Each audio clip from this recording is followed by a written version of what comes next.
Hey everybody, we're going to be looking at Punnett squares and how we can use them to predict what offspring of a particular pair of individuals who reproduce would look like. This is something that works quite well for what we would call Mendelian traits, but not for other types of traits. So what Mendelian here means, that's referencing Gregor Mendel. He was the one who did the experiments with pea plants. We find that certain traits depend on only one gene, or by gene we just mean a single section on your DNA. So we've got 23 pairs of chromosomes, so 46 chromosomes altogether, and chromosomes are just sections of DNA. So you've got code on those chromosomes for producing different structures in your body. So if it's just one little section, one gene on the DNA that determines a specific trait, then we call it a Mendelian trait. But other traits, non-Mendelian, you maybe have to look at a few different little spots on the DNA to figure out what's going to show up for a trait. So examples of Mendelian traits would be things like cleft chin. If you have the little crease in your chin here, so that is a Mendelian trait. There's one spot on your DNA that determines whether you have a cleft chin or not. Now, mention that we get pairs of these chromosomes. The pairs go with mother and father. So you have 23 different types of chromosomes. Chromosome number 1, you get a version of that from mom and a version of that from dad. And so then we have to look at that one spot on each version, from the one from your mom and the one from your dad, to figure out what traits you're going to end up with. Now with Mendelian traits, we have a version of that trait that we would call dominant and a version that we would call recessive. So here we're talking about dominant alleles, traits, versions of genes. What we mean when we say dominant is that if we have that, what we call the dominant version of that trait, that dominant allele, if we have that at all, then whatever trait that's associated with will exhibit that trait. So we could get a dominant version of that trait from mom and a dominant version of that trait from dad, and we'll show the dominant version of that trait overall. So with the cleft chin is a dominant trait. So if I get the dominant version from mom, the dominant version from dad, I end up with a cleft chin. But also, I could get a dominant version from mom and the non-dominant, what we call the recessive version from dad, and I still end up with a cleft chin. Or the dominant version from dad and the non-dominant version from mom, and I still end up with a cleft chin.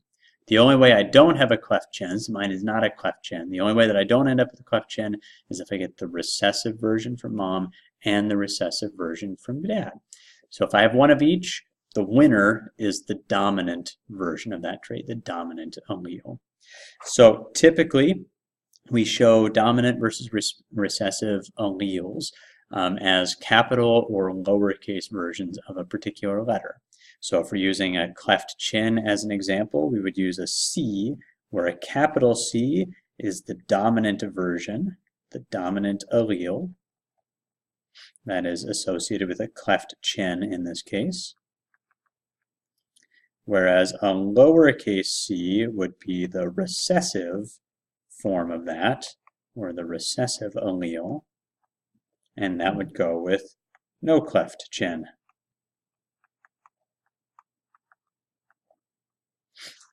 So if we know the makeup of mom and dad, what they have for dominant versus recessive alleles, we can make predictions about their offspring on this.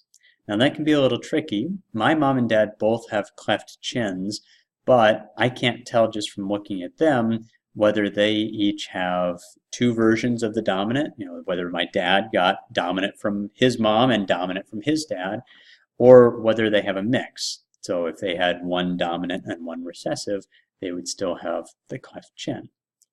I actually can work this backward though. My sister and I both have non-cleft chins, which means that we both had to get the recessive version of that gene from both my mom and my dad.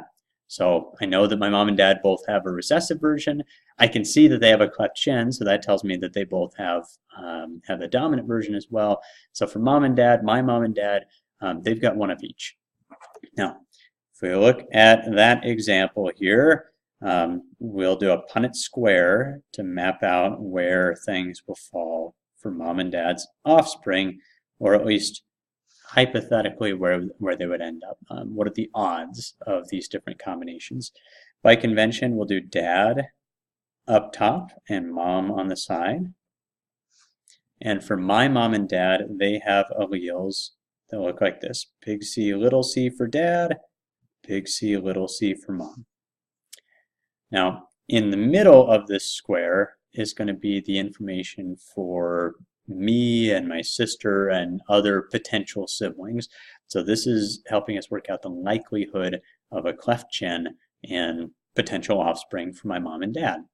Now, because my mom and dad only had 2 children, the percentages are not necessarily going to be all that close to their actual outcome. By the same token, you've got a 50%, when you flip a coin, there's a 50% chance of landing on heads, 50% chance of landing on tails. That said, if you flip a coin twice, there's no guarantee that you get 1 heads and 1 tails. You could get 2 heads, you could get 2 tails also.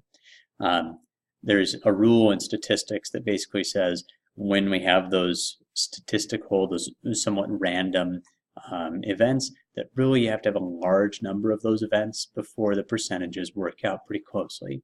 So if my parents had, say, 10,000 children instead of just the 2 of us, then the percentages we can work out with this would probably be pretty close.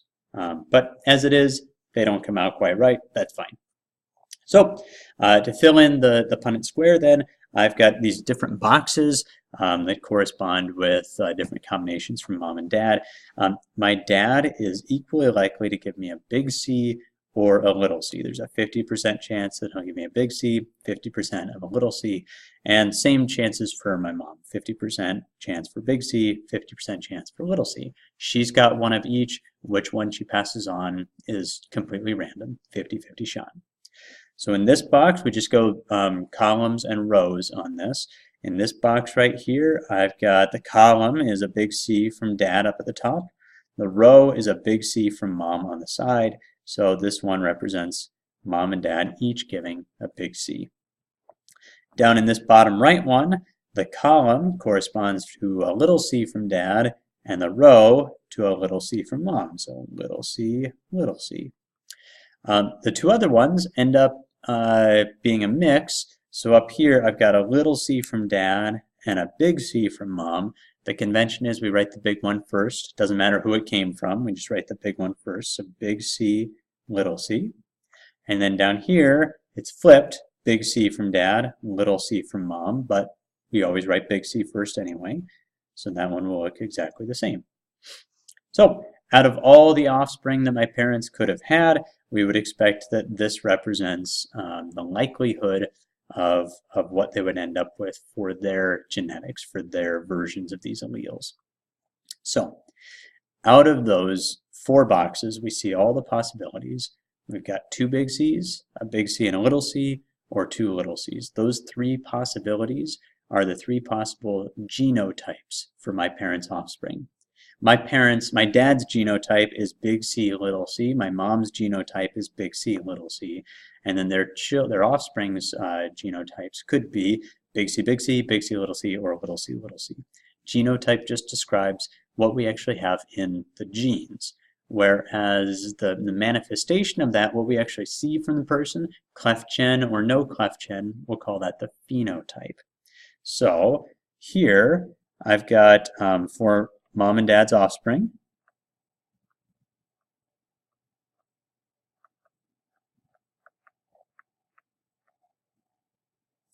so all this information is for their potential offspring. We have 3 possible genotypes.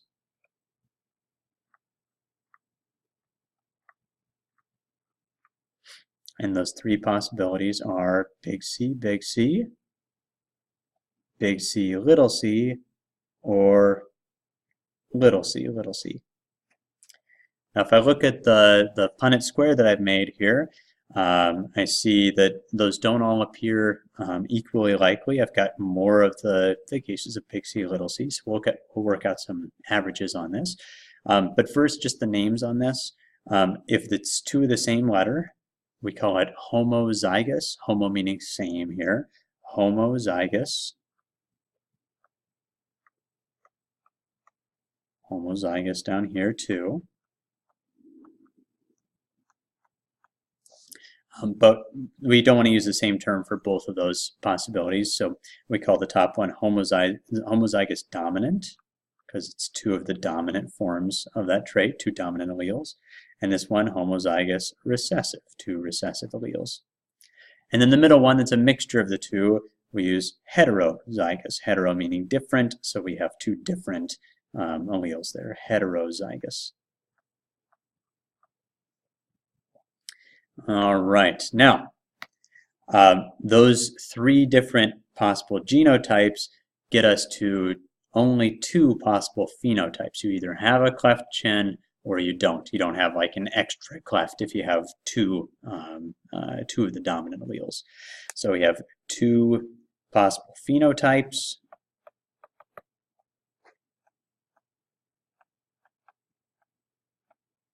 And that would be either cleft chin, and that corresponds to both of these possibilities. We can have one of the dominant allele or two of the dominant alleles. Or our other alternative here is no cleft chin.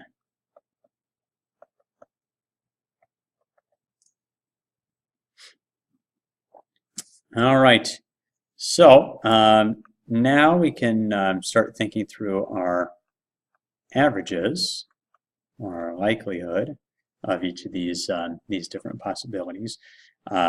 So back to our Punnett square, we have for homozygous dominant, that shows up just one time here, one time out of the 4 squares. So we would say that this one is likely to occur in 1 out of 4, or 25% of my parents' offspring. So we'll say 25% likely. For a heterozygous, we see that that shows up both here, oops, there we go, here and here, big C, little c in both of those. So we've got 2 out of our 4 squares. That gets us 50% likely. And then the last one, homozygous recessive, that shows up just in one box again. And so we have another 1 out of 4, 25% likely. And then over to the phenotypes, cleft chin or no cleft chin. Well, there are 2 ways to get a cleft chin. You can have the homozygous dominant, or you can have the heterozygous. So I'll just add those 2 odds together to figure this out. 25% and 50%, I've got a 75% likelihood of my parents' offspring having a cleft chin. And then only one way to get no cleft chin, and that way was 25% likely, the homozygous recessive path. 25% likely. So if my parents had had a large number of offspring, or we looked at a whole bunch of different parents that all had the heterozygous genotypes, we'd expect that when we deal with very large numbers, 25% of all the offspring should have no cleft chin, 75% should have a cleft chin. So it doesn't have to work that way in every group that we select, but over large numbers of these, it should work out about that way. When you do statistics, you'll do some likelihoods for that. So one question you might ask is what are the odds that 2 people like my parents would produce 2 offspring with no cleft chin, which is the case for me and my sister. And so a very simple way to look at that would be there's a 1 in 4 chance of generating each child like that. So 1 in 4 that I would have no cleft chin, and 1 in 4 that my sister would have no cleft chin. So we just do 1 in 4 times 1 in 4, 1/4 times 1/4, which gives us 1/16. There's a 1 in 16 chance that parents like my parents would produce 2 kids like my sister and myself. So, you know, not super likely, but obviously it's likely enough to happen. 1 time out of 16 times it would happen. So maybe there are, 15 other sets of parents that are just like my parents, and maybe all of them have different combinations. And again, we really have to look at very large numbers before the percentages have very much meaning. So this takes us through how do we pass on genes from one generation to the next. Our next big step in understanding evolution is not passing on genes from one generation to the next, but how do we get new genes, new traits showing up over time. So if we've never had something like a lung before, something that can take in oxygen from the air and help you put out carbon dioxide back into the air, where does that trait come from if all of your ancestors had something different from that? So that gets us into mutation. That'll be the next phase of the evolution of this unit. Oof, it's a bad pun. I better stop there. Thanks, folks.